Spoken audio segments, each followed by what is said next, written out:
Feel free to remove any seats. If you want to roll one of those chairs out of the way, that's perfectly fine.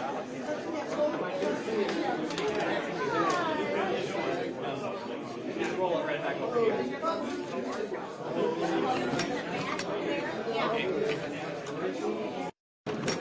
Come on in, don't be scared. You can speak in a corner. You've got a few chairs in front in the corner.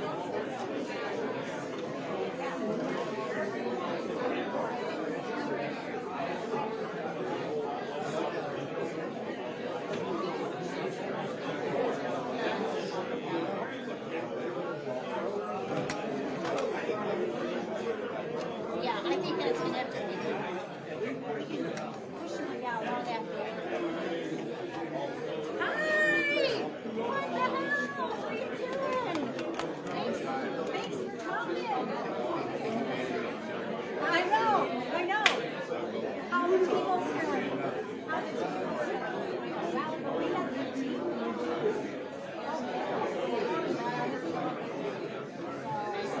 Yeah, well, this is basically overlook the data 2.0 now, right?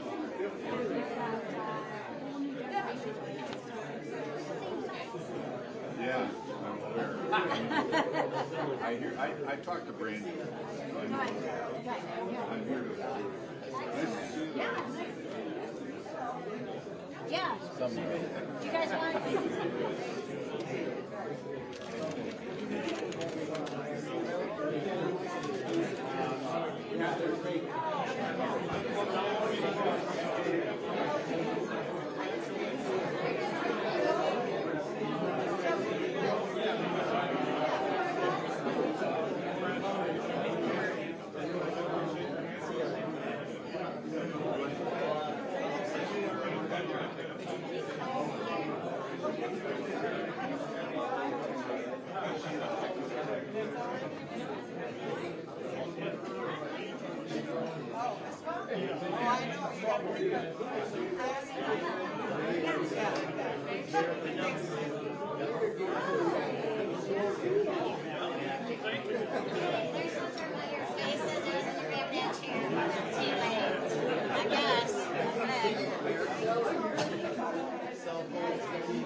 No, scotch. All right, good morning. All right, so are you doing okay right now? Can you guys hear me? Day to day? Raise your hand if you can hear me. Front row can hear me? Back row. Okay, back row. Back row can't hear me though. Back row's good. Okay, excellent. Well, thanks everybody for coming this morning, this almost afternoon. Really appreciate the excellent turnout. We've got a lot of people here today, and so we're really excited that this is such a great turnout. We also have people online, so if you can't hear me in the room, please remind me to use the microphone because I want the people online to be able to hear us as well. So this is what we're calling our MPART Pfas community meeting for the Wexford area of interest self-sampling investigation. My name is Abby Hendershot. I'm the Executive Director for the Michigan Pfas Action Response Team. And a couple of things before we just do some housekeeping before we get started. So in the room today, we have a huge team. We've brought a lot of people to be able to answer questions and support you and give you the answers that you guys need. So in the room, we've got Eagle staff, we've got our Department of Health and Human Services, we've got our Department of Natural Resources, our Department of Agriculture, we've also got our local health department, we've got the city, we've got the township, we've got our advocates. So if they're not in the room, they're probably not part of the conversation because I think we've invited everybody and their brother. So the meeting today is, we're going to start with the presentation. The presentation, we'll go through some stuff. If you've listened to one of our presentations before, we're going to go through some of the stuff that we have covered before, but because we had focused before just on Cadillac industrial area, there's probably people here who have not attended one of our previous meetings. So we want to make sure we cover all the basic information on PFAS. As far as the logistics for today's meeting, in case of an emergency, we have an emergency exit over there. The front doors, the bathrooms are out the back. If anything happens, those are your exits. This meeting is recorded, so we have both the TV channels recording it as well as Eagle is recording it so that the whole meeting and all the proceedings, questions and answers can be given back out with a link, so if somebody's not here to actually hear the presentation and be in the room, they can actually see it later on tonight or tomorrow. We will have plenty of times for questions and answers at the end. If you signed in and you left us your email, phone number, we will get you a copy of this slide presentation. So make sure that you sign in before you leave. If you didn't already sign in on your way in, because we want to be able to add you to our distribution list as well as give you those handouts. Let's see, what else? I think those are the big things. So let's go ahead and get started. All right. Oops. So as far as an agenda for today's meeting, I'm going to go through an MPART overview. Yep, go ahead and Josh, you want to come on up? I'm going to go through an MPART overview of what MPART is, what it means, what PFAS are. Then Josh is going to talk about the health piece. He's our toxicologist with the Department of Health and Human Services. Rob Crane here is our District Health Department number 10 lead, and he's going to talk about filters. And then Brandy Wheeler is our site lead and project manager for Department of Environment, Great Lakes and Energy. She's going to talk to you specifically about the investigations and our findings. Scott, down here on the end, Scott Kinzerski is with Eagle as well. He's going to talk about public water supplies and all the sampling that's been done in and around of those public water supplies for Cadillac as well. So let's talk a little bit about PFAS. I will whip through this pretty quickly because I know a number of you have heard this stuff before, and the reason you're here is because you know about PFAS. But for those who may not have that background, PFAS, and when I say the whole PFAS, I'm talking about the whole family of compounds. Those are all a very large group of man-made chemicals, very strong carbon-fluorine bonds, usually used as surfactants, very, very stable. So they repel the water, the oils, fats, and greases. We started in the 1940s, and today there's thousands and thousands. Depending on how you define, could be somewhere between 10 to 15,000 different chemicals. The problem is once they get into the ecosystem, they really don't biodegrade.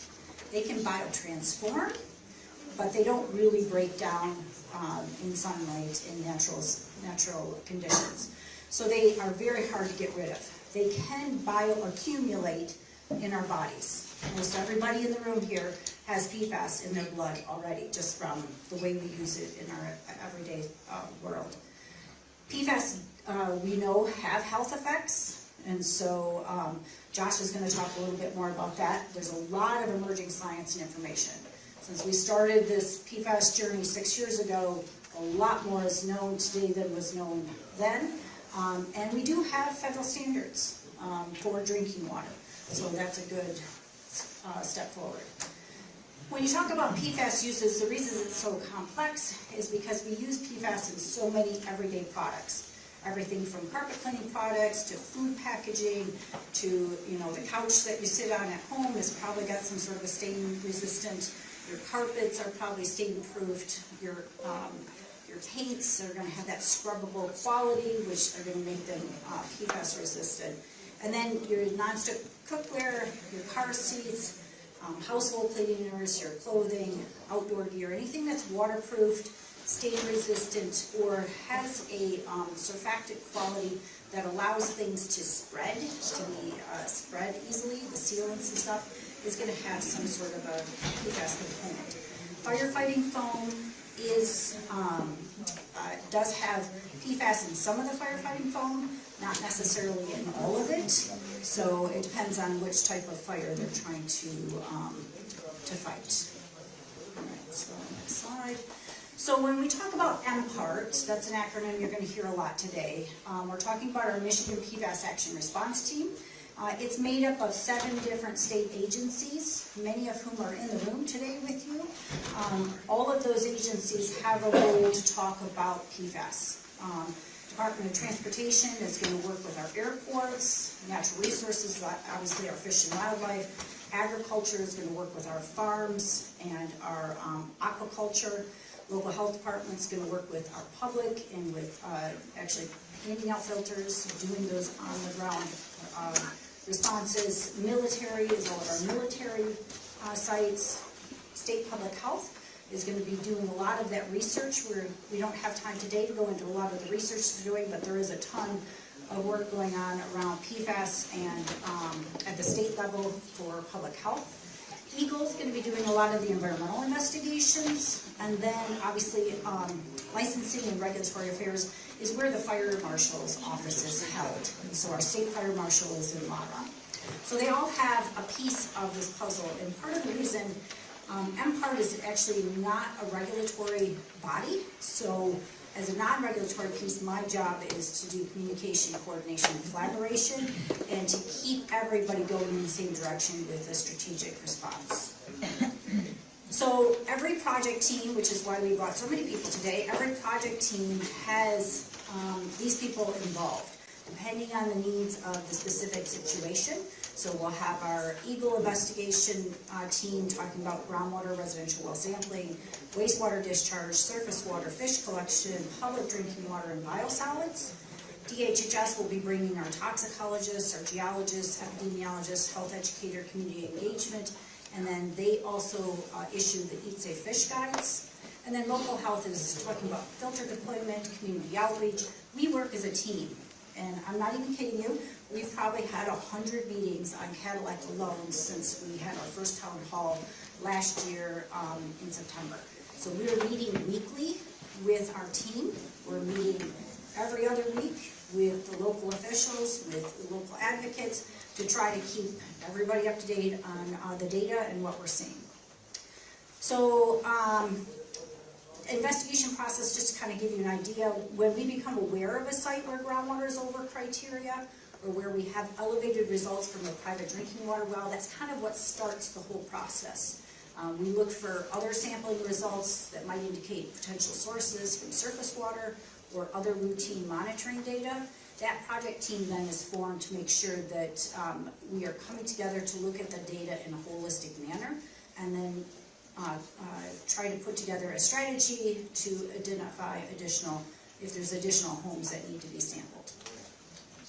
Michigan does have standards, so you may have seen in the news here that there's some rumblings at the federal level that EPA might be changing some of their standards when it comes to PFAS. Those are separate and distinct from Michigan standards. Michigan has our own, what we call MCLs, our own maximum contaminant levels for drinking water for public water supplies. Those are in effect. They are still lawful, and we will continue to keep those standards. So we have them for 7 different compounds, PFNA at 6 parts per trillion down to PFHXA at 400,000 parts per trillion. And the reason you see such a big difference in those numbers is because PFHXA is not as toxic as PFNA. And so each compound is set at its own level because based on those toxicity levels. Again, same type of scenario for Michigan surface water quality values. We've got regulated 5 different compounds for PFOA, PFOS, PFES, PFHXS, and PFNA, and those are going to be protective of aquatic life as well as human health if it's used as a drinking source. So self-testing. So one of the things that we just really are so excited about this community has really engaged. We've never seen this in another community where we have had so many people do so much self-testing. This is fabulous. So one of the things that's hard to tell with PFAS is what is in your drinking water. You're not going to see it, you're not going to taste it, you're not going to smell it. So you have to test. Using a laboratory to do that is a great idea. We've got certified PFAS laboratories on our website, as well as a video on how to do that. And you can always talk to our DHHS toxicologist or one of our communicators to talk about what those sample results mean. So if you've already sampled and you want some advice, you don't have to share the results with us, but if you want some advice, feel free to talk to our toxicologists. They're happy to do that. All right, so I will hand it over to Josh, and he will talk more about PFAS and health. Hi everybody, everyone can hear me okay? Thank you all for coming. I'm Josh, I'm a toxicologist here for MDHHS, and if you have any questions about your drinking water results or anything at all, wish to call me or email me at the information up there. And just to go over a little bit of how MDHHS and the local health department are involved in site response, we as a team are trying to understand the health concerns that are facing the community, as well as working with Eagle to try to develop and plan to investigate and address any health risks that are identified. So MDHHS and the local health department typically lead the public health planning and response, whereas Eagle is the one pushing the environmental investigation forward. But we all together as a team evaluate any PFAS exposure that residents could be exposed to in the community and recommend any public health actions as needed. And that's usually through a filter recommendation. Now, the common ways people are exposed to PFAS is primarily through drinking contaminated water, as well as eating fish from surface water bodies that have PFAS contamination. There are these Eat Safe Fish guidelines that were mentioned earlier, where you can look up specific bodies of water and see what kind of guidelines there are to see how much fish is safe to eat. There's also incidental swallowing of contaminated soil or dust, which is more for children and like hand-to-mouth behavior if they're outside. And as I mentioned earlier, there's a lot of PFAS still present in food packaging and consumer products. One thing that's important to note is that PFAS isn't easily absorbed through your skin, so we're not usually worried. So it's safe to use for bathing and cleaning, that sort of thing.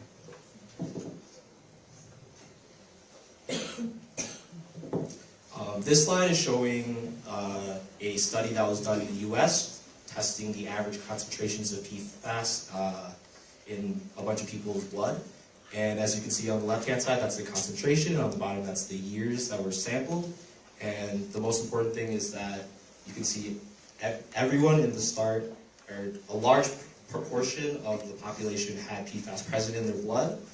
And over time, you can see that the concentration has decreased for each of the PFAS that are listed above. Yeah. And that's through phase out and more regulations.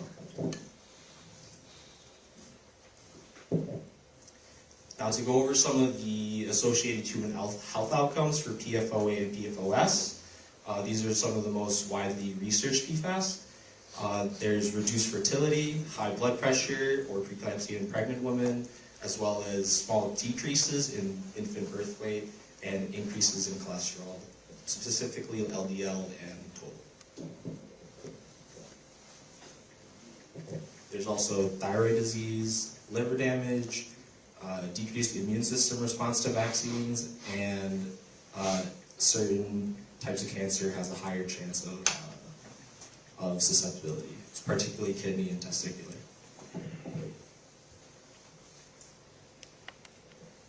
Now, when MPHHS is determining public health response actions, we're looking at multiple things. We're looking at the MPHHS comparison values that you guys, or Abby also mentioned earlier with her MPART MCLs. And then we also look at the residential well results individually and collectively, and also any site-specific information that's available. And we'll go into a little bit more detail in the next couple of slides. For MDHHS comparison values, MDHHS uses our public health drinking water screening levels, which is the lowest of two sets of values. Abby mentioned the MPART MCLs, and they're pretty much the same as MDHHS except for one of the PFAS, where we use just a slightly lower value. But the important thing to know for whichever value is used, that they were both developed and set at levels that are meant to protect everyone, and that includes the most susceptible, vulnerable populations like fetuses and breastfeeding babies. So here are the MDHHS comparison values that we're talking about.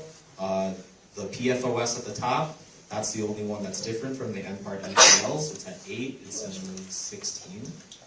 And so yeah, they're pretty much exactly the same except for PFOS at the top there.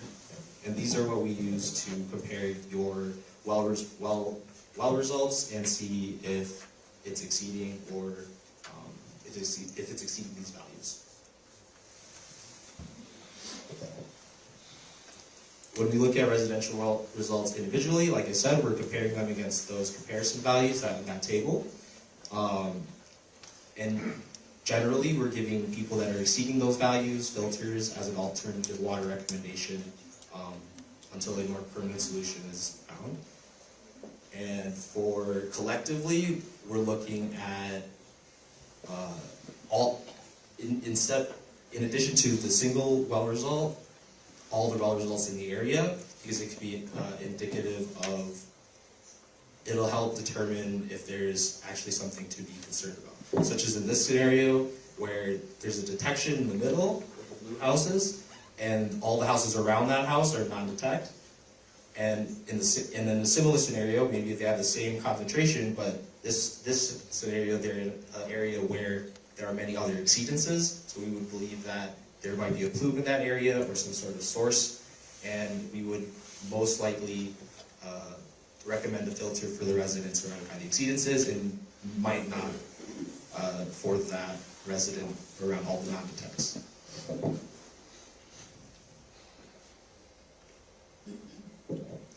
We also look at site-specific information, such as a known source, which is very helpful. Geology of the location, including groundwater flow direction, the lithology, like the soil composition of the site, and then if there's like a known plume in the area. We also look at surface water bodies around the area, such as like lakes, rivers, streams that might change how people might be exposed. And now, once we make the evaluation, MDHHS and the local health department work together for the public health response action, where if most of the results are not detect, we will determine that there are no public health actions that are necessary. And if we find that there is something that is of concern, then we'll recommend a filter or an alternative water solution. And that's to give time for additional investigation and to protect residents in case there's any fluctuations in the PFAS levels while the investigation is ongoing. And one of the primary tools that we use is education, where we try to talk with individual residents about their specific situations if they wish to, and provide any information on how to mitigate exposure or learn if they're being exposed to PFAS.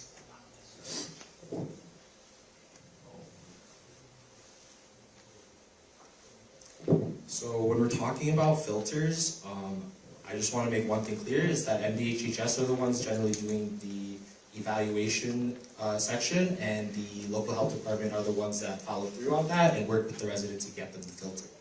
So, and talking about those filters, it's important to know, I think there's fact sheets out there with about the filters, but there are these standards that you have to make sure you pay attention to, because otherwise the filter that you have might not be certified to remove the amount of PFAS that would be acceptable.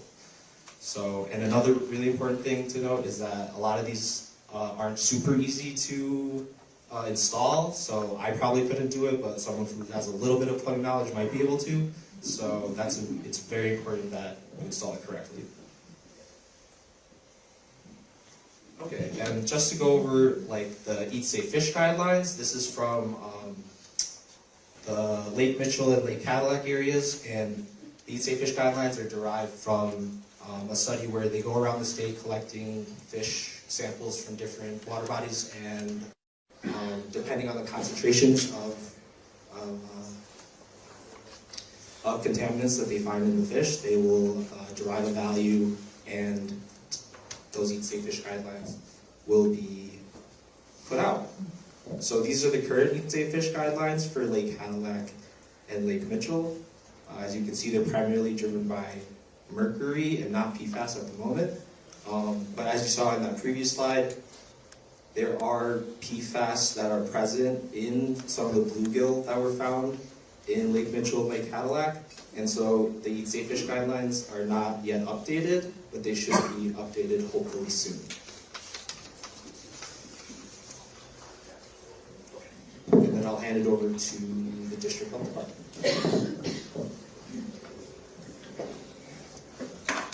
All right, thank you, Josh, and thanks to everyone coming out here today.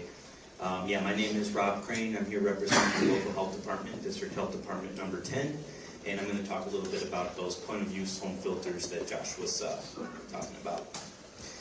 So, as Josh mentioned, you may qualify for a free point-of-use filter from the local health department, and how does that work? So, first thing that's going to happen is you'll receive communication from Michigan Department of Health and Human Services recommending a water filtration system. So usually a toxicologist from MDHHS is going to make a phone call to you, ask you, not only saying, hey, you qualify for a filter, but maybe answering questions that you may have health-related questions. Okay, you're also going to receive a follow-up communication from District Health Department number 10, encouraging you to pick up that point-of-use filter from our office there. Your local office is on Cobb Street, kind of by the hospital. I'm sure you all are familiar with that. If you have questions or concerns about receiving a filter or your filter installation or filter maintenance, you can contact me. There's my contact information listed there. If you provided your email, I don't know if that was mentioned yet, but if you do provide your email there when you sign in, you will be provided a deck of these slides. I'm also going to be hanging around afterwards. I've got business cards. We'll have our table in the back there too, so please come ask questions. That's why we're here. What to expect when you're picking up your filtration system. So your MDHHS or District Health Department number 10 letter, if you bring that with you, that provides proof that you are eligible to receive a filter. We also keep a list. MDHHS provides us a list of those homes that are recommended for that filter. So hopefully we'll have that list too, but these things are continuously evolving. So if you do have a copy of that letter too, that's just one more resource that we have to know that you are who you said you are and that your home is recommended for that filter. And then what you'll receive. A filter, a box of replacement cartridges, so the cartridges need to be replaced. I'll get into that in just a moment. A phone number for you to call to have a plumber install your filter. Again, it's free of charge. Like Josh said, you know, some of you can probably handle that on your own if you've got a little bit of do-it-yourself knowledge, but it's free to have the local contractor come out and install that for you, and we're going to try and help you out with that too. You're also going to receive instructions on how to maintain your filter, replace cartridges, and what to do if parts fail or break. A little bit more about your filter. These filters are NSF certified. Each filter cartridge is set to last about 6 months or 800 gallons of water. You will need to get a new set of cartridges from District Health Department number 10 every 6 months. So another thing that we do is we send out a reminder letter to those homes that do qualify for that filter every 6 months to remind you, come on down to the health department and get your replacement filter. The filter is to be installed under the kitchen sink and stay in the home where the drinking water is found to contain Pfas. So it's been rare, but we've had people move out and take the filter with them, and then we got to go back out there and install another filter. That's meant as part of this project is those filters are meant to stay in place for that home.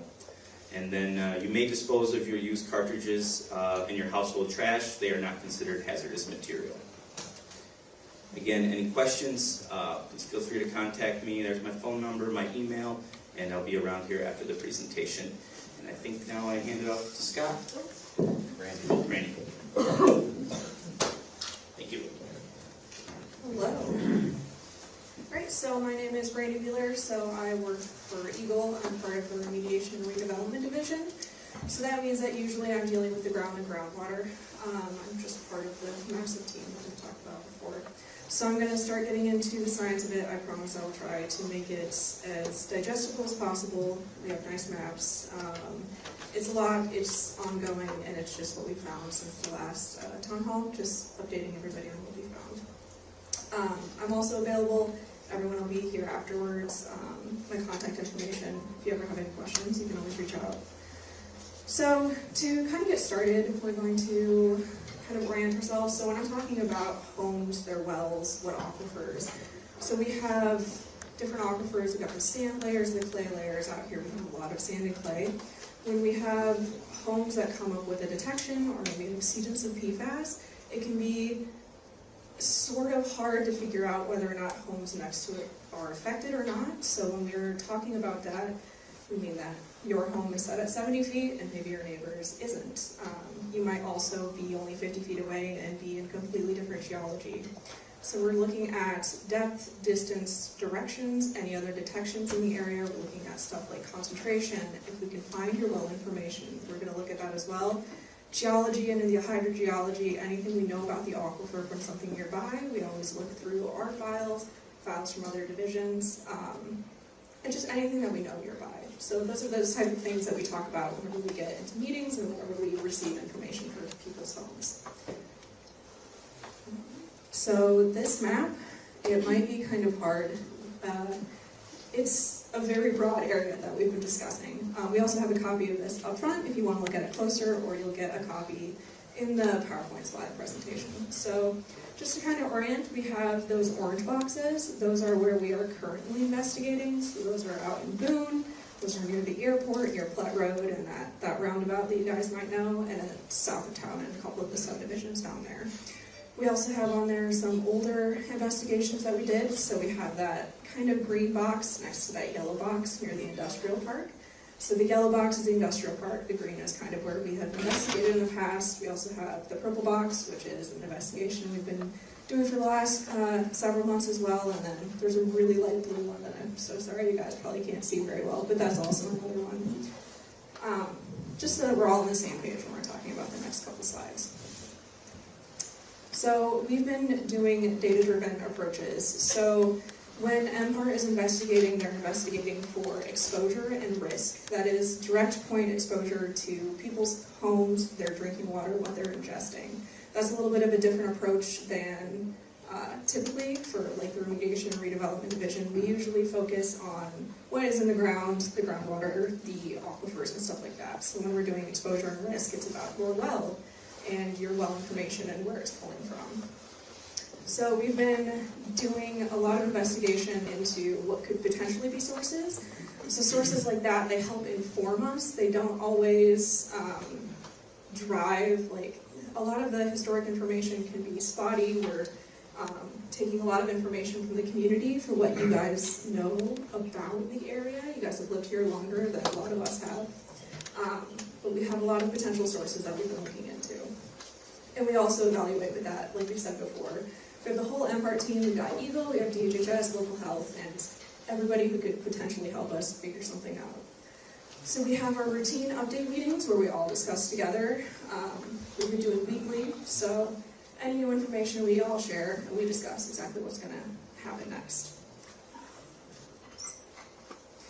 So I'm going to get into some of our older investigations first. These are the ones that are closed down or closing down, and I can explain that in a second. So this is one of the first ones in the area. This is the Misaki Career Tech Center. So this is 2021, 2022, they did an investigation out here. This is the results from that. So it's presented a little bit different than they probably present now. They do total Pfas, and they also break it down in each individual one. So these are results, and then the approximate groundwater flow direction, and all of the stuff that we talked about earlier really help inform us where we're investigating. We sampled all the wells around here that we could associate with that, and we kind of reached an endpoint, a result with that. We also have the industrial park area of interest. So that was what we focused heavily on at the end of last year, and a lot of early this year. So that one was a much larger investigation. So the industrial park, any of the homes in that area, we sent out access agreements that we could get to. We tried to sample as many people as we could. We ended up sampling 90 homes. We got a lot of information out there, and we kind of just reached a national endpoint where we kind of ran out of anybody who was willing to let us sample. And there were 13 above the current criteria, and we had 61 with detections below criteria. We had 15 with non-detections, and then I think we had one pending result. A couple people have reached out, and we've been able to continue sampling for people who are interested now. So there's a potential for multiple sources out here. Some PFAS sources can be very, very regional. So there's a lot of investigation that we've done in this area. So that one's sort of reaching its endpoint, and we're continuing sampling if anybody is interested. We also have the US 131 and Mackinac Trail area of interest, so that one's also closing down because we've kind of sampled everybody who's willing to let us sample as well. We do have a couple pending results for people who denied. So we have, and they're probably a little bit small there, but the green dots are the ones that were no detections. We had one that had a detection, but it was below criteria, and then we have the two businesses there that were above criteria, and we've helped them with filters and whatnot. So we also have some of the information breakdowns on the sides. So then I'm going to get into where we've been currently sampling. So this is stuff where we have just gotten results back, or we are currently waiting for some results. So this is as new as we can make it with all the information that we have. So we've been shifting from the industrial park area where we expanded out to sample just to see if there was anything being affected by the industrial park, and now we've moved to, based on the self-sample results from the community, because you guys have been so engaged with that, it's been incredibly helpful. We're sampling the ones immediately adjacent to ones that have exceedances, and we're also resampling the one with the exceedance. So we have the results here. So we have 7 back from one of the areas, 4, 3, 4. I'll go through those all in individual slides. It's a block kind of resand. But then on the back here, they're kind of called out a little bit better with red stars, but that's just anywhere that has the orange box. And I'll be going through each of those individually. So we have, it's the same information that I'll be presenting in a second in the large text format here. So we have the results kind of explained here for each of them, which ones we've canvassed, the ones that have come back non-detect, where we're pending results. So the first one that we're going to go through is the one out in Boone. So the red star on the map on the left indicates where we had an exceedance from a self-sample, and then the ones in the area around it that are the orange stars are places that we've identified that should be sampled to see if they're going to experience the same amount of PFAS. So those are wells that we canvass, see if they'll let us sample. We have those results back, and they are all non-detect, and I'll explain that in a second. You might be questioning, but we'll also go through East Lake Mitchell, same sort of situation. So on the left there we have the orange stars that are ones that we identified should probably be sampled. We asked for permission. The red stars, the original exceedance, and we were able to resample that. So we have on the right here non-detects, and then one that's detected but below criteria. We have West Lake Mitchell, same sort of situation with the red and the orange stars. And on the right we have, one of the results is pending, but we do have the original home back as non-detect, and then we have the non-detect from the north of that home. Constitution Boulevard, we were not given permission to sample the original home again, but we were able to sample some of the homes nearby. They had detections, and one of them was non-detect. For South 45 Road, we were able to get a few local homes to let us sample. The original home came back with a non-detect. To the north of that was detection below criteria, and we had the non-detect nearby. For the 13th and Plet, that one we expanded out a little bit more than to the ones just next to it. So we have the star that's on the left map to the just above the halfway point, kind of to the left of that map. That was an Eagle test kit, so that wasn't a cyclopure one, so we didn't resample that one because that just came through our lab to begin with. And then we had the one to the bottom to the right. We did resample that one. But on the right there we have detections below criteria, and we have a couple results pending there with the gray dots. Don't believe we were able to resample the original exceedance from the left there. We weren't given permission on that one, but this one continues to be ongoing for sampling, getting results back, and this is in our weekly discussions, discussing exactly what needs to happen next. We have East 34 and Boone Road, that's the airport for everybody.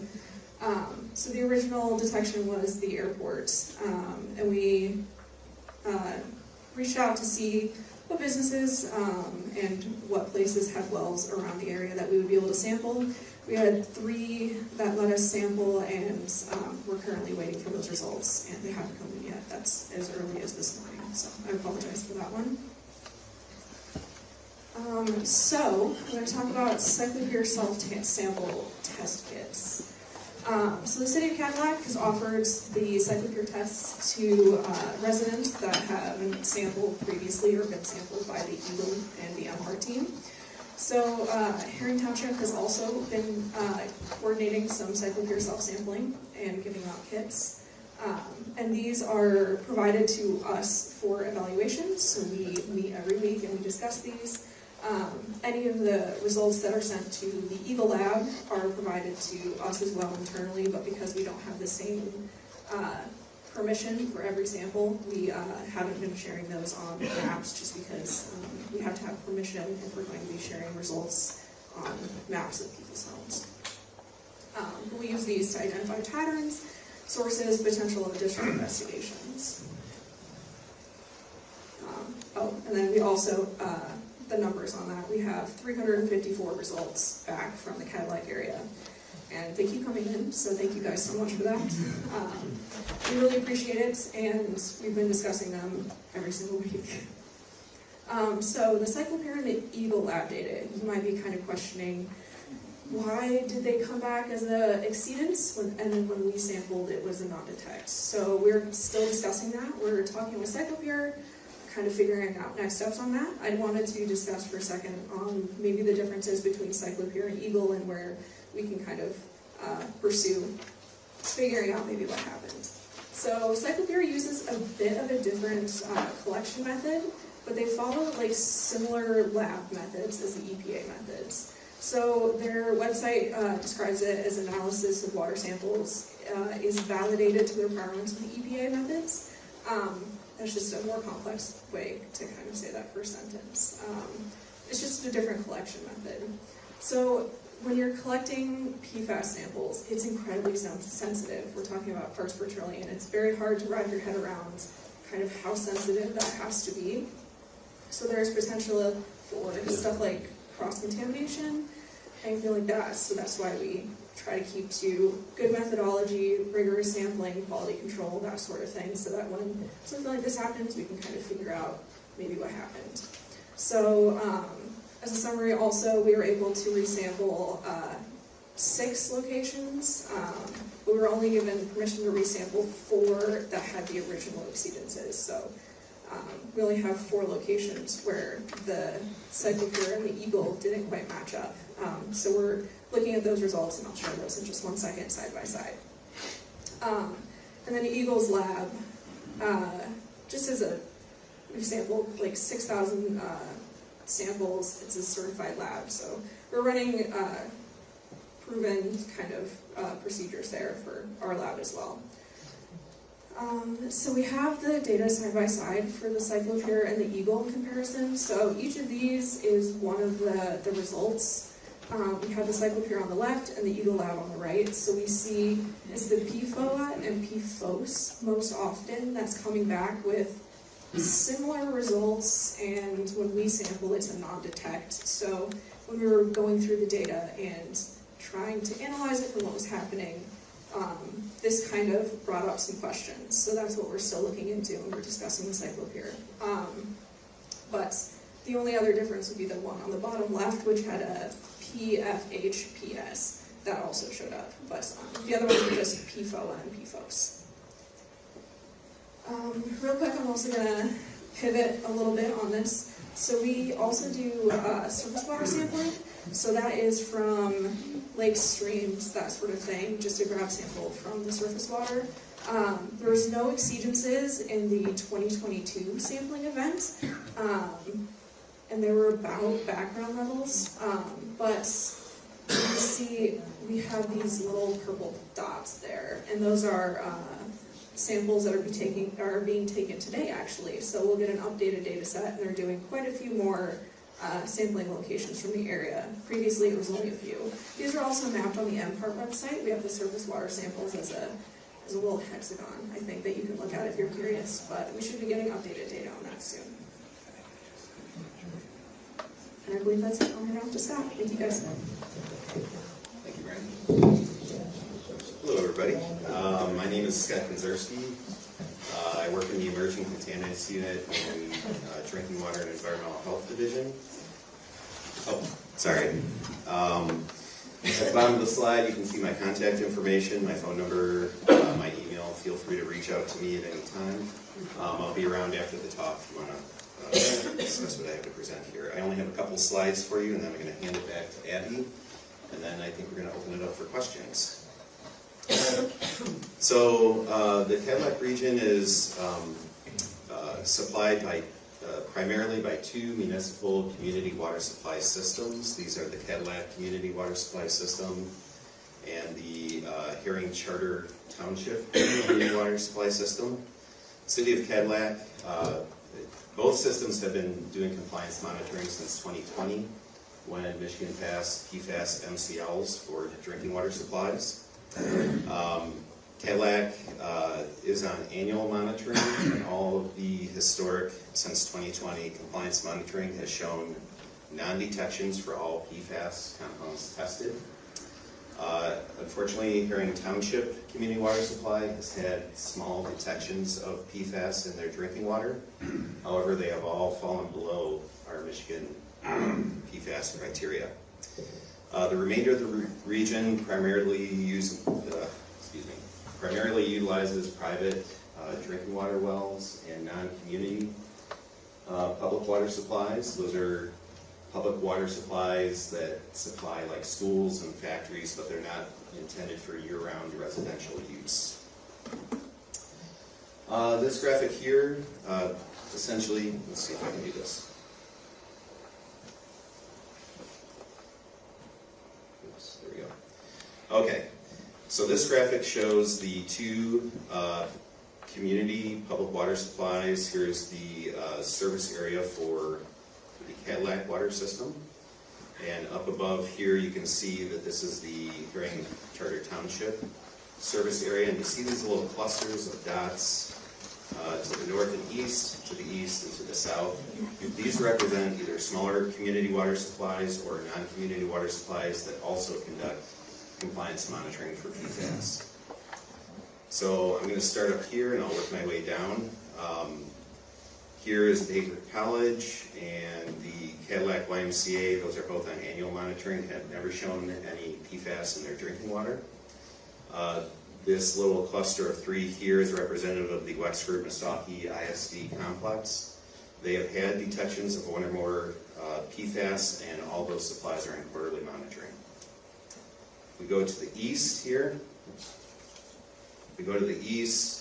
this dot here represents the Curry House Assisted Living Facility. That's a small community water system that also has been free of PFAS. And then this is the Emmanuel Lutheran Church, which also has had no PFAS detection. So both of those are on annual monitoring.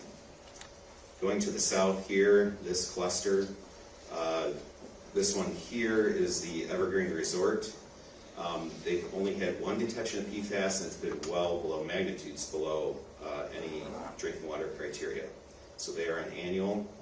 And then these two here, Benton Baker Buick and dental health professionals, those are both on quarterly. Those have had detections of one or more PFAS compounds above the MCL. Those are on quarterly, and dental health professionals actually has a what we call an MCL violation, so their running annual average over 4 quarters has exceeded one or more PFAS compounds. Same graphic, looking at this one, these large circled areas, those are the areas of interest for MPART that Brandy had spoke of, where there's ongoing investigation. And then you can see these other little circular areas and these two rectangular areas. These are representative of areas where we're doing additional sampling based on self-sampling, where we've had detections from the community, and then Eagle is reacting to those detections by going out and doing an additional evaluation and assessment of those areas. So with that, I'm going to hand it back to Abby and then open it up for questions. All right, thanks, Scott. All right, last slide. Thanks for hanging in there. I know it's a little warm in here. So just to kind of summarize, one of the couple of big points that we really want to point out for everybody is that if you're a private well owner and you've sampled already and you want to share your results with us, we would be happy to take them. We don't necessarily have to share them with us or share them with anybody else, but we would love to get that data. So if you've already sampled, fantastic.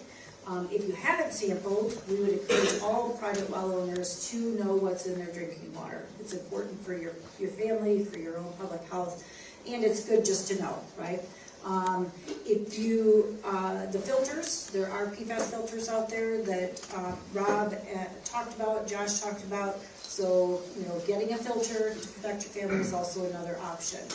There's 1 million residential wells in the state of Michigan, so you guys are not alone. So the work that you guys are doing here at Cadillac directly translates to the work that we're doing across the state with other communities. So the lessons learned here are going to be very valuable for what we can do across the state, so thank you for that.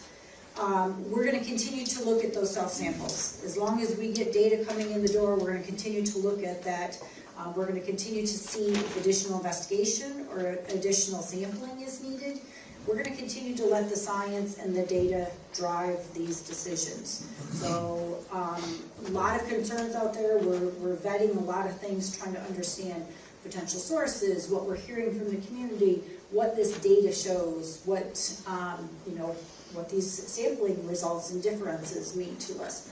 Lots of things that are under consideration, but we're going to continue to report out to the community because it's important for you guys to know what we're thinking, where we're at, what the data is showing. We want to be as transparent as possible. So I'm going to stop there, and we'll open it up for questions. And so because we are videotaping this, we're going to share the microphone and pass it around. So Brandy, maybe you can grab the other microphone and we can kind of play a little Vanna.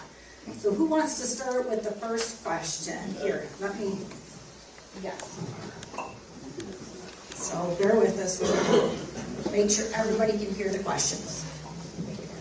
Thank you. I was going to ask a question about possible contamination sites. Being a lifetime resident of Cadillac, I know that the city dump was at the bottom of Cemetery Hill. It was there for decades, and of course at the time nobody lined their dump. So that was there for decades, as I said. And also at the same time, out around the north end of Lake Mitchell was the county dump. Again, there for decades, unlined, and I'm wondering if there's been any looking at old dumps as possible sources, if it's a viable place for contamination. Thank you. I can talk about generally statewide, and I'm going to let Brandy specifically talk about that particular question. So statewide, we have gone through and looked at all of the landfills that actually have liners and have caps, and then the old dumps that don't have the liners and may not even have a cap. We have a whole variety of different types of dumps and landfills in the state of Michigan. We've prioritized all of those into 3 different buckets. The high priority ones are the ones where we know there's already groundwater contamination from other contaminants, and we know it might be impacting drinking water wells. We've gone through and sampled all of the high priority landfills and dumps already in the state. We're working on tier 2, those where maybe is not as much contamination, or we're not sure if it's contaminated, or there may not be as many drinking water wells around it. We're looking at all of those. We are finding contamination at a lot of those high priority dumps, as you would expect. About 70% of them will have a PFAS hit. In all of those cases, we have done these types of investigations around those landfills to make sure we're protecting public health. When it gets down to the lower types of dumps where there's no liners, there's no caps, it really depends on what was taken in the age of the dump. So something before the 1950s, 1960s, maybe there's not many PFAS products that would have been put into those dumps, or if it was just township municipal waste. We're not as terribly concerned as ones where you would have had industrial waste that would have been added to those particular dumps. So I'll stop there and let Randy, if you want to talk specifically. Yes. Stand up, sorry. Yeah. Yes, so one of the very first things that we do when we see PFAS in an area is try to figure out what from the record we have about it. A lot of these old dumps, we do have generally at least some information about it. I know that in the Cadillac area we try to do all the compiling that we could for everything nearby. We spent a lot of time trying to figure out what we have nearby, and specifically for the one that you mentioned that was in Cadillac, the Mackinac Trail area of investigation, kind of down by Banbury, if you are familiar with town that much. We did evaluate that one quite a bit to see if that was potentially the source for the stuff that we were seeing there, but we didn't sample that for the contamination out there. But we do appreciate the community whenever they give us information on that, because I live here, but I haven't lived here long enough to know a lot of the historic stuff. If you guys know anything for any of these areas, we're always welcome to it, or you're always welcome to let us know. Sorry. But, Did that answer your question?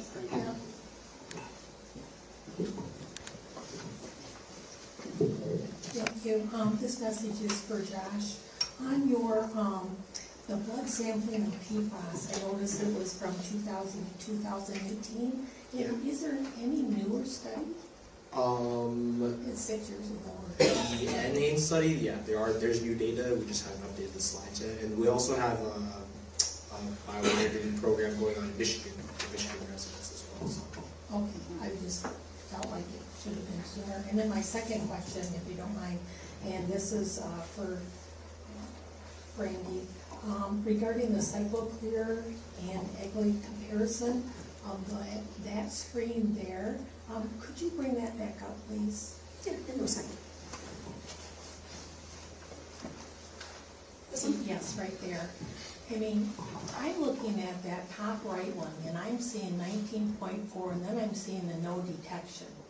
And I'm looking at those other ones, and I'm going no detection.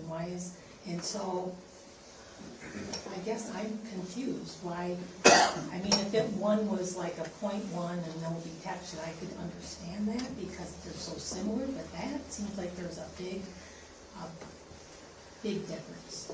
Yes, so these are also from a similar batch. So when we were kind of looking at them, we got them all back, or we got them at a similar time.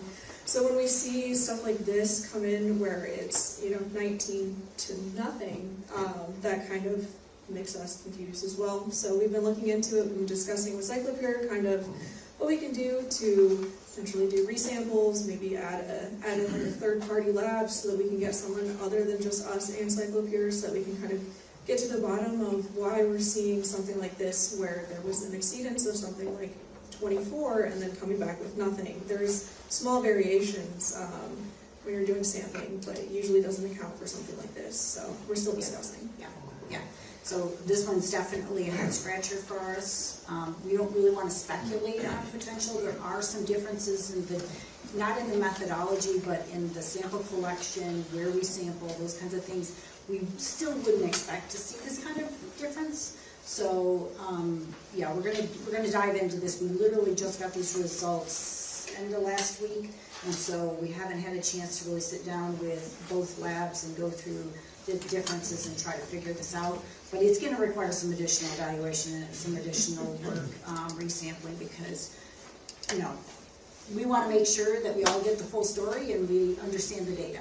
And this particular set of data is a little bit confusing.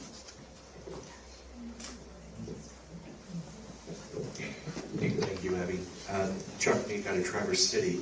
When you get a cluster of detections at residential wells, do you ever go back and look at common denominators in the sampling, whether CycloPure versus Eagle, the aquifer that the wells are drawn from, shallow, intermediate, or deep? And have you detected any trends or any smoking guns saying this particular aquifer at this level, or maybe this source point feeds into this particular aquifer? Are those types of data where you follow them upstream and look for the common denominators, are those done? Yes, so whenever we get results back, we look at all the information we can gather. So part of that's well records. So if we can find the record for a well and see that it's coming back with a detection at about 70 feet down or something similar to that, we'll look at wells nearby that are about the same depth, what portion of the aquifer they're in. That's usually about an intermediate aquifer in this area, and that's where a lot of the wells are set. So when we're seeing detections come in, they're usually from about that portion of the aquifer. But yes, all of that stuff is evaluated, and then when we're discussing detections that come back, and we see all of the wells in that area where there would be a cluster, we want to keep expanding out until we can get to the point where we have understood potentially what's causing it, maybe where the detections are coming from, and reduce the exposure and the risk to residents. So we do look at all of those things. And one of the big differences in what we're doing here versus a true environmental investigation is with most of the environmental investigations, you would start at a business or an industry or some sort of a release point, and then you would work your way out to see how far it's spread.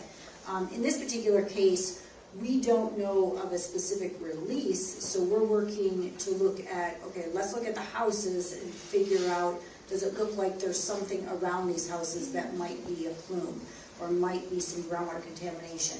And so we're really looking at houses, and that's not really the best way to do an environmental investigation. We would actually install monitoring wells, and as Brandy said, we would set them at various different depths to try to understand the vertical component as well as the horizontal distribution. We don't necessarily have that opportunity to do that with this particular type of an investigation, so we're really looking at trying to minimize public health risk with the sampling of the drinking water wells. So it's a little bit different than what we normally do. So, Steve, you got a question? Since PFAS have been used in so many household items, is the results in the Cadillac community typical or unusual? Or could it be expected in other communities the same way, same kind of thing? Yeah, again, I think it's going to be pretty typical. I think what you're seeing here is going to be pretty typical across a lot of cities. We've a lot of our work, we've got 335 PFAS sites. I'm looking at Amy. I think it's 335 different MPART sites across the state that have been identified. Most of those have a hotspot. So they're near an Air Force base, or they're near an industry or something like that. In this particular case, this is different. This is a different scenario than what we've done. But what we have seen in a lot of other places that have done some self-sampling is you will get random hits that don't really necessarily make any sense.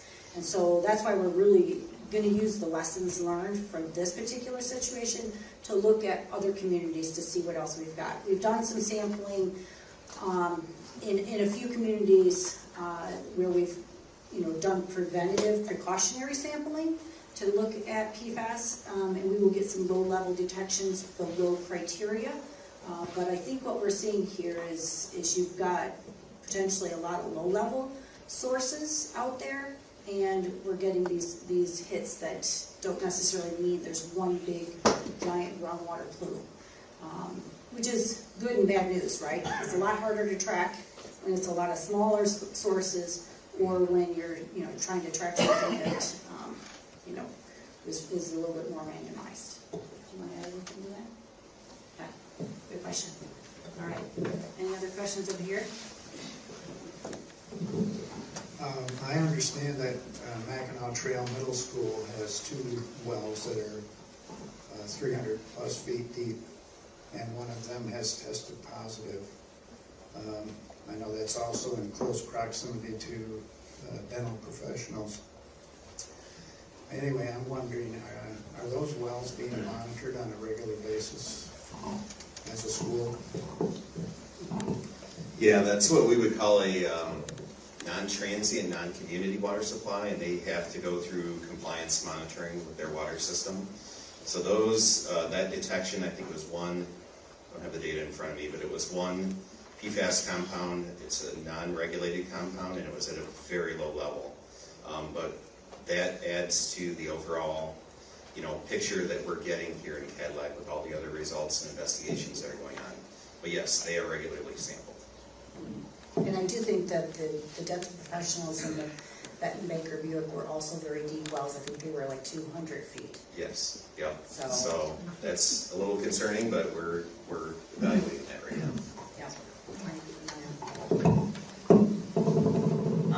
I know your data for health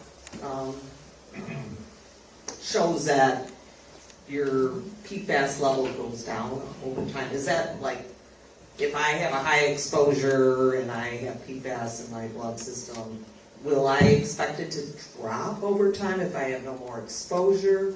Or are there other things I can do to reduce the level of PFAS? Are there things we can do in our diet that would mitigate some of the exposure that we have?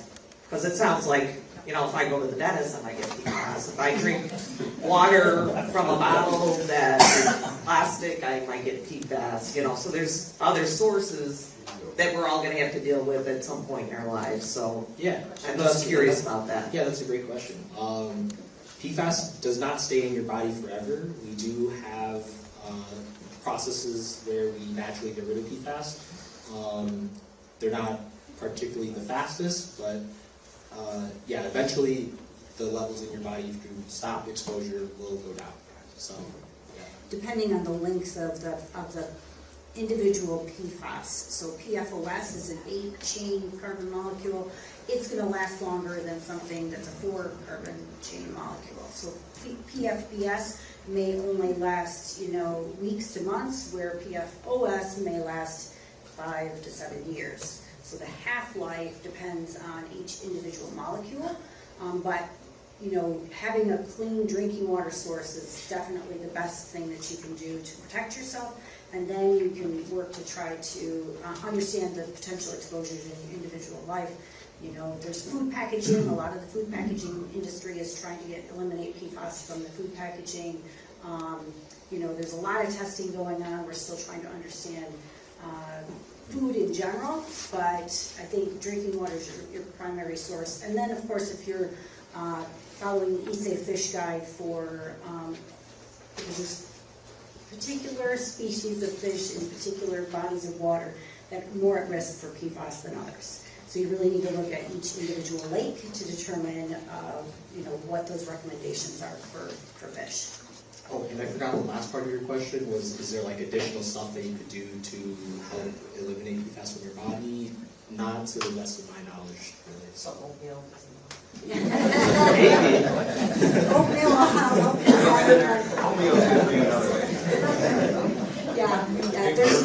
There's no particular chemical supplement that you can take to try to rid your body of PFAS quicker than others. So, in the chart, I don't know, Josh, if you could bring up the NHANES chart. I just want to go back to that for a minute. That NHANES diagram you might have been referring to in that shows part of the reason that happened is because the chemical manufacturers phased out PFOS and PFOA from usage in the Michigan or in this country, but there are other chemical manufacturers in other parts of the world that still make PFOS and PFOA. So if you're getting imported stuff, so what we see is the PFOS specifically has gone down dramatically in the blood of the average American citizen. So this is a graph that represents all of the United States. What we don't see on this is the replacement chemicals that they replaced it with go up. Yeah. So, but our colleagues at EHHS are doing a Michigan-specific study to understand the concentrations of PFAS in the blood of Michiganders. So we will have our own study, and they will be doing how many chemicals? 40? 39 different PFAS. 39 different PFAS. So our graph that we hopefully will be getting here in the next year or two will look substantially better than this. So this is the most recent data. This comes from CDC and NHANES. So hopefully we can get another round of that data from our federal government. So I just want to clarify that one. All right, questions over here on this side of the room? Oh, I'm going to go to her and then I'll come back to you. Thank you. Thank you all for being here today. I appreciate your expertise. My question is in regards to those people on private wells that live within the city limits of Cadillac. And I guess I'm asking for a recommendation probably from somebody from the health department. If a person had a contaminated PFAS well, private well, and they were in the city limits, what would you recommend be the best solution? Just using the filters that are provided, or hooking up to the municipal water supply that at this point, we have good PFAS-free drinking water in Cadillac.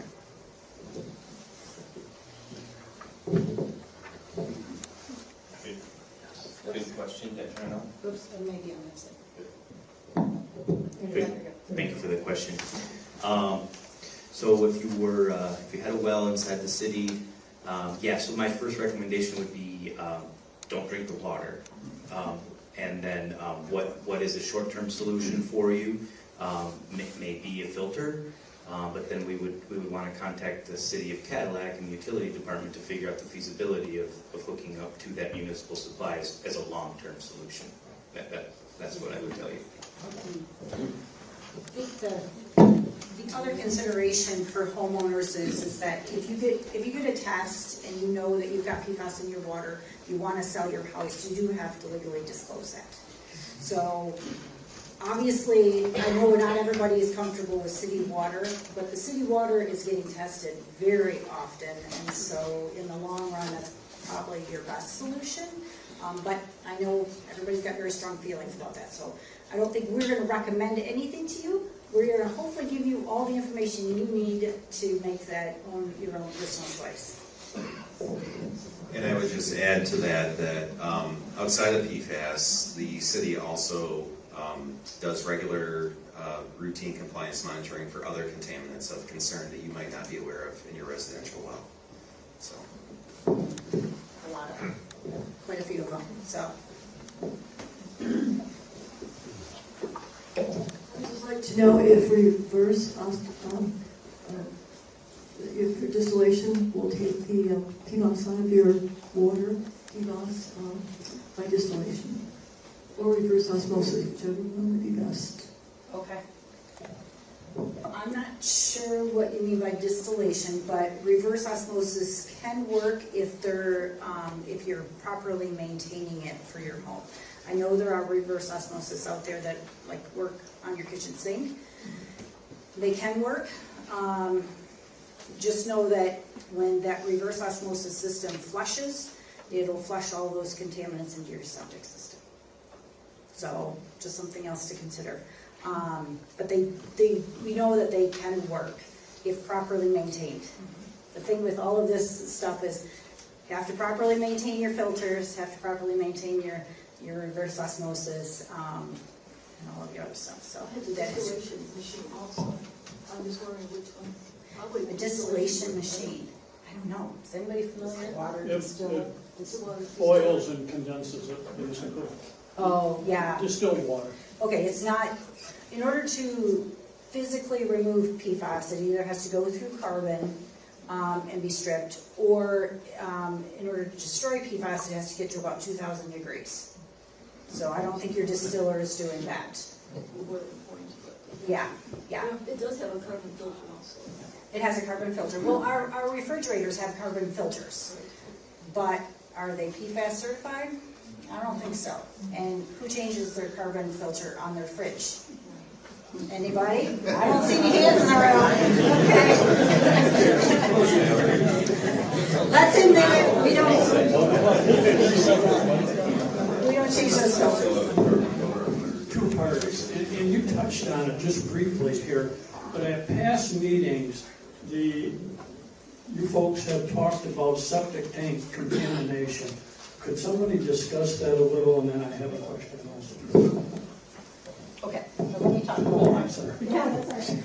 Do you want to add, or no? Okay. I'll start, and Randy can jump in. We know there's studies out there that talk about septic tanks and what they can potentially leach to the environment. We don't know how much of an issue it is in Michigan yet.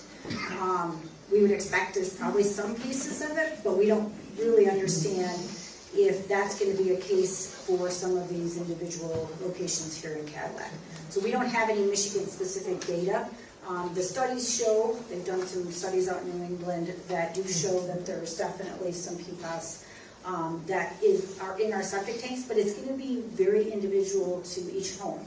Like if I clean my carpets today, then that PFAS from my carpet cleaning is going to be in my septic tank for quite a while. But my neighbor, who never cleans, might have a great looking septic tank. So, just as a follow-up as well, I think we may have discussed this at we may have discussed that previous one, but septic systems can be working perfectly, but they're not designed for PFAS, so it will leach out into the environment, and part of the issue is it's a forever chemical, and that sort of septic contamination from PFAS can be incredibly localized. Stuff like that is going to be very, very difficult to try to track down without specific investigations. You can make your best estimation with all the information that you have, all the information that we're gathering here, but without specific investigations, it's going to be very difficult to figure out a specific source or figure out if it is a septic tank causing the low-level detections. Plus our coarse soils also lead to contamination. Mercury contamination in surface waters and fisheries has pretty well been attributed to really long distance movement of air and then both wet and dry precipitation.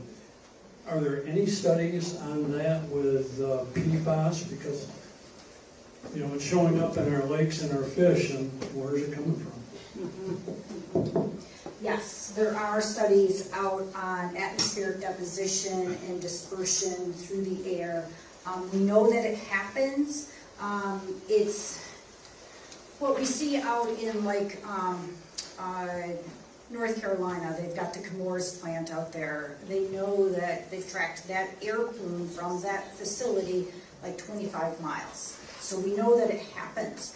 We know that some of the very short chain stuff will actually circle the earth and will cause more dispersed contamination or dispersed concentrations in soils.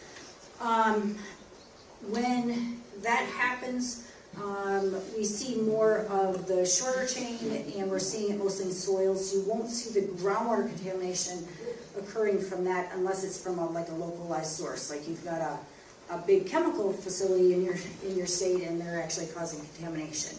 What we see in the fish is that when we have a groundwater plume that's venting to surface water, then we see definitely, we can almost use the fish and some of those surface water concentrations to kind of track sources. So when we look at trying to track sources, we're definitely using surface water data, we're using the fish data, we're using groundwater data, as well as, you know, historical community input data to try to understand that.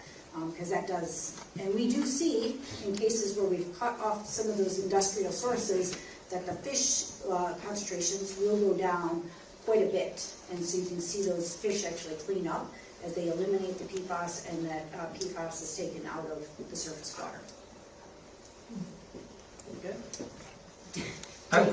I do have a question. Okay. And I can yell. Back to those maximum contaminant limits, MCLs. What does that mean if somebody's exposed to that? Is that chronic or is that long term? And I'm asking this in relation to the numbers that people are getting from their testing. Like, what does it mean when you get a 10 or something like that? Yeah. Scott, do you want to talk about that one, or do you want Josh to? Sorry, I was trying to take the slide to the MCLs. Yeah, so we're talking about the difference between chronic, there's a couple of terminologies here, chronic versus acute contaminants. So PFAS is considered a chronic contaminant, means that your exposure to it over a lifetime could produce health consequences.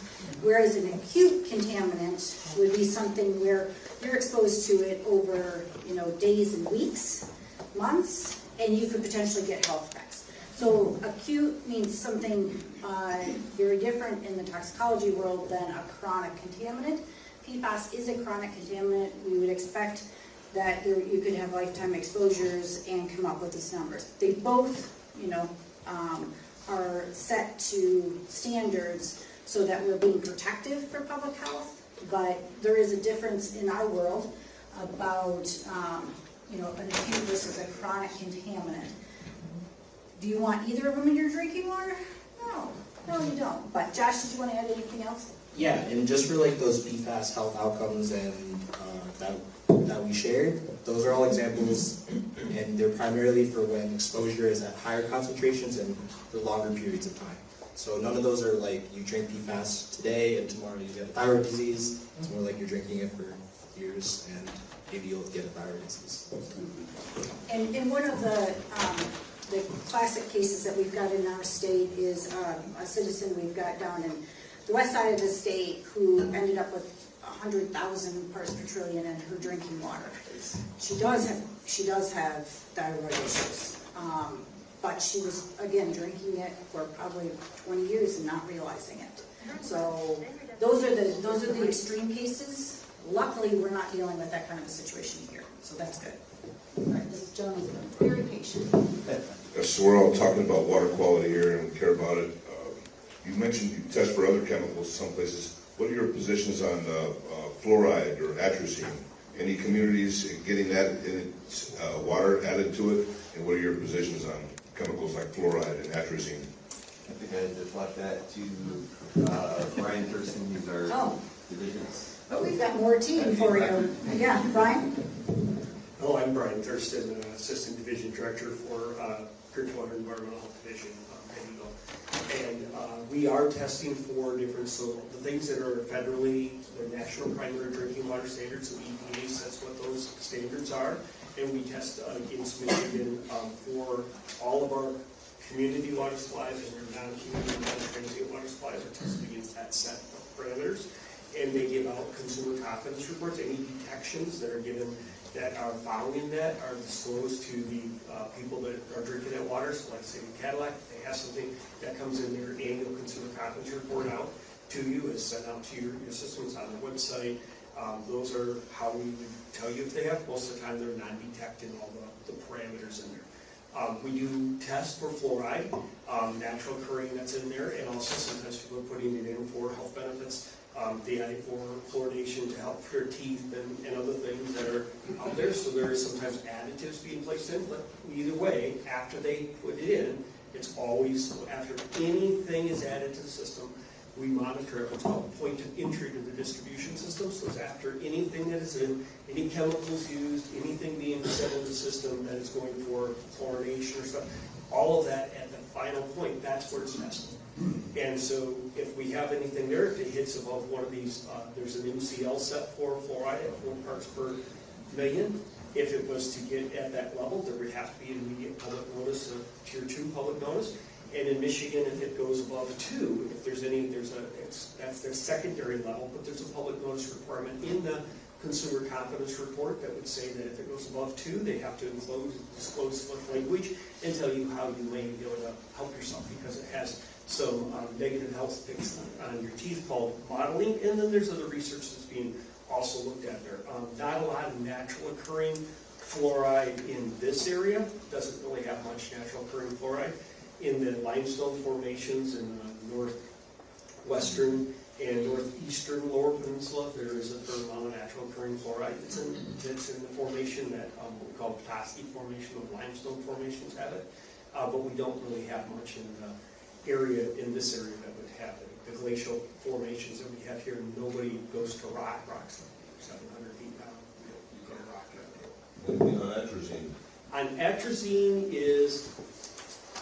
it would probably be on the net. We would test for it. I don't know if we have any locations that have there, but I'd have to look at that. I've not heard of anything that is direct unless it's right next to a chemical company that's producing something and we're tracking a plume from that. But I actually don't know if that's on the National Primary Drinking Water list of regulation. Is not one that has ever popped that I'm aware of. Thank you. We have. All right, thanks, Brian. Anybody on this side of the room? Okay. Come back over here.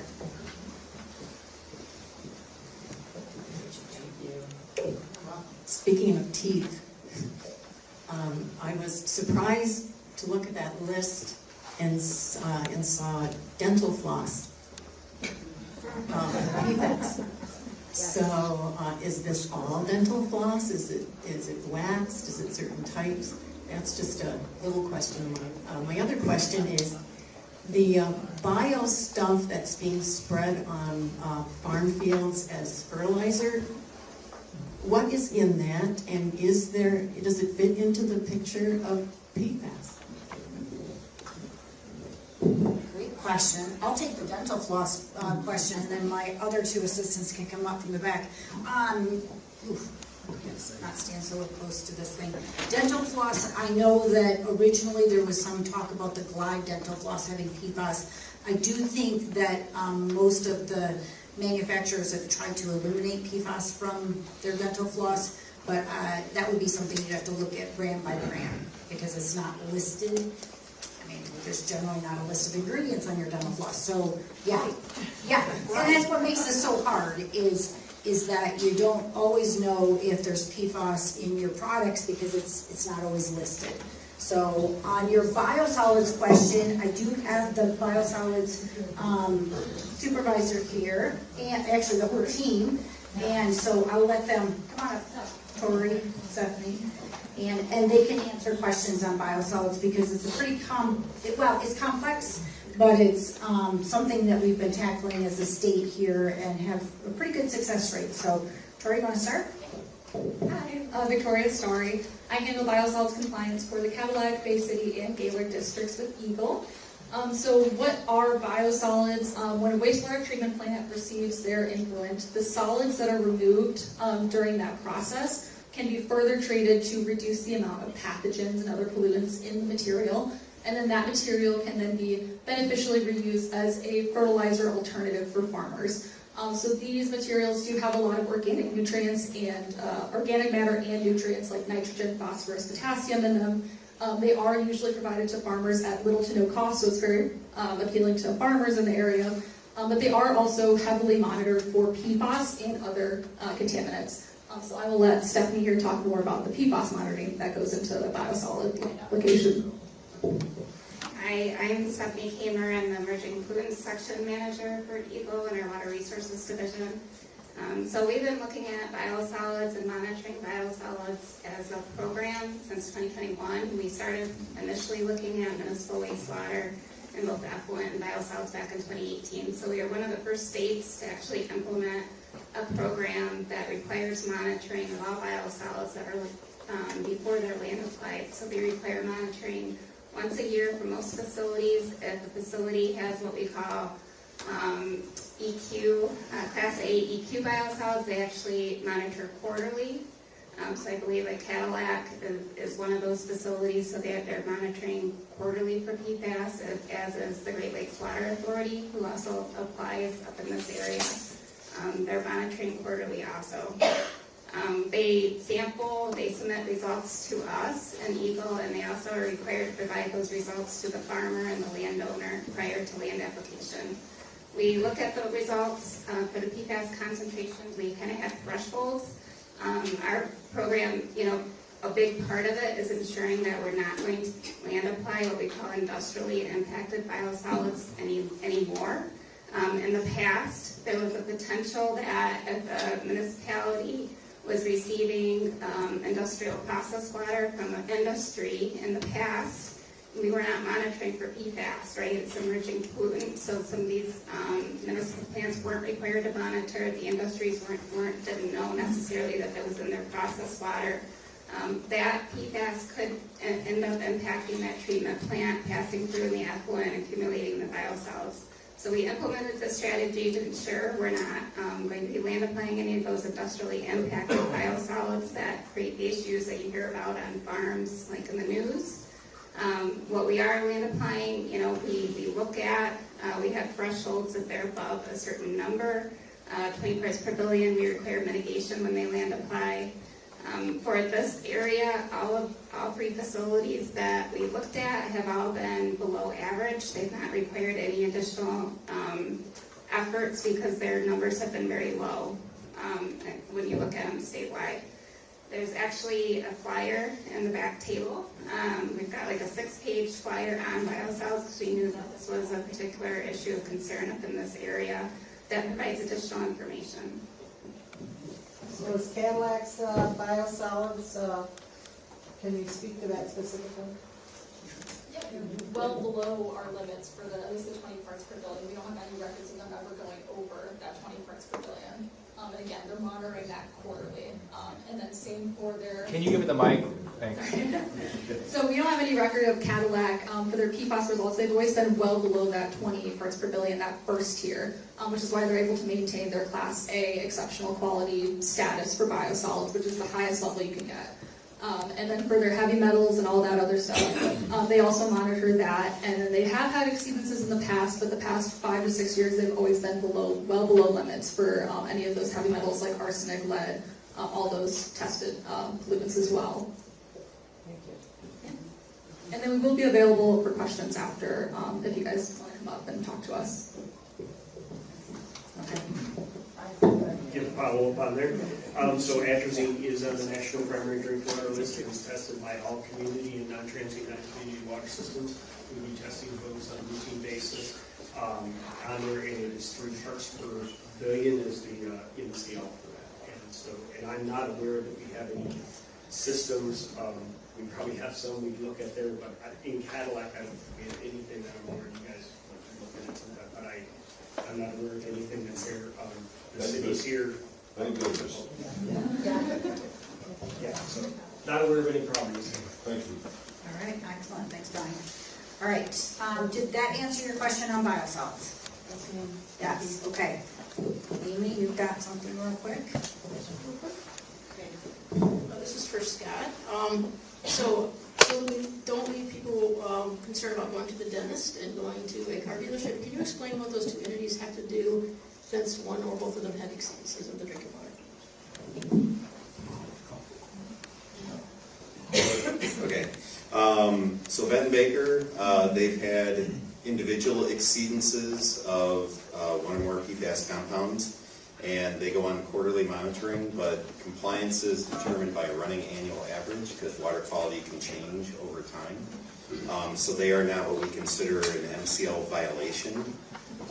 The dental office is a MCL violation, and there are things that they need to do. They need to provide safe water, and usually this is considered a significant deficiency under the Safe Drinking Water Act, and there are actions that they have to take to either correct or reduce exposure through treatment, potentially drilling another well or using a different supply. And that program is overseen or monitored, administered by the local health department, overseen by the state. So I'm going to pass it on. Yeah, just add, it's ongoing at the dental office, and we're currently looking for a long-term solution there. I don't want anyone to think that they can't go to that dentist office. They currently do have a filter, and they're currently working on a process of filtering for PFAS specifically. So, more to come on that, but yeah, I would go get my teeth cleaned there right now. So from a compliance standpoint, again, I can address this one here. My team works on these things here too. So it's at the dentist, at both of those locations, we're currently working through basically an enforcement process that goes, because if they have, they're exceed that running annual average and they're outside of the compliance, then we'll work on working what we call an administrative consent agreement. Ultimately, the best solution, the only real solution there, in my mind, is that we're going to be extending Cadillac water out to serve this area. And so that's what we're working on. That's what my team, that's what the Cadillac district staff are working on that with the city of Cadillac to potentially a solution that comes out there. And as you're probably aware, there's another, there's a Munson facility being built just to the south of that, and that right now that's looking to we're having public water coming from the city of Cadillac to serve, and then it will go right past the one business, and it's not that far off from the other one. And so those are probably where our ultimate solution is. And so basically what we will do is set up an agreement with them to provide that safeguards, those public health safeguards, to make sure that people are protected in that short term, and then working for the long-term solution. We really don't want them to invest in large scale treatment and stuff and try to take on that risk and also that overall burden to try to put in something that's going to be there, and then how do we work with that waste product and stuff. In this case, it's best to just move to another source. That's our goal. All right. And then I think we'll do one more question, and then we'll give you guys a break. I've been in public water regulation for a long time, and Michigan has always been very consistently motivated to look for a safe source rather than to treat a contaminated source. So just tagging into what Brian said, we have some sources that are impacted. There are short-term solutions, but we're looking for a safe source rather than to treat in perpetuity. So I think the extension of public water is not always available in all situations, and in this particular situation it is, and that's what we'd be advocating for, either under a consent agreement or just a voluntary connection. All right, and I think this gentleman here can be our last question, and then we can congregate out in the hallways, stay and answer any questions. Thank you. I live over at Colfax Street, and that was like where the super fund was because of Kaiser and everything with the chromium. Do you guys still test for the chromium? Is that part of any of this? I mean, because they kept all the wells up over there, so we don't know what kind of water in the regular wells are. Thank you. Yes, so you're specifically talking about like people drinking water wells out there, correct? So the Cadillac Industrial Park, the goal was to not have any residential wells out there. I know that last fall we kind of discovered that that was not the case. We've been working since then to remove that, but we don't want people out there drinking that water just because of the amount of industry there. So if you ever drive through there and you see, we call them stick-ups, you see a lot of either like PVC pipes kind of sticking out of the ground, or maybe some like random infrastructure in a field. A lot of that is infrastructure there to monitor at depth for like the plume of contamination for like chromium and stuff like that. The EPA heads up a lot of that, and they've been working on confirming that that's gone, but a lot of the results from the last at least decade or so show that the concentrations are either gone or very, very low from what they were before. I apologize. The EPA has those numbers kind of like right off the cuff, but I don't recall them that well. But yes, we do monitor that sort of stuff. There's a lot of contamination out there that we just monitor that doesn't have to do with PFAS. But we also, we're out there checking for PFAS, and they do have plans to do more testing out there as well.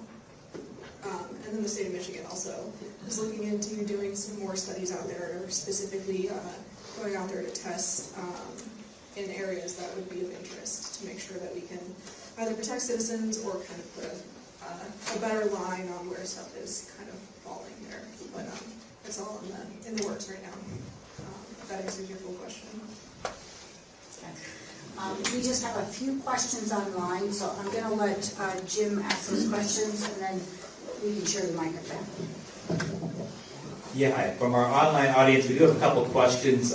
This one's about filters. So if you place the filter under your sink, what about the rest of the household water supply? Shouldn't there be a filter at the source coming into the home?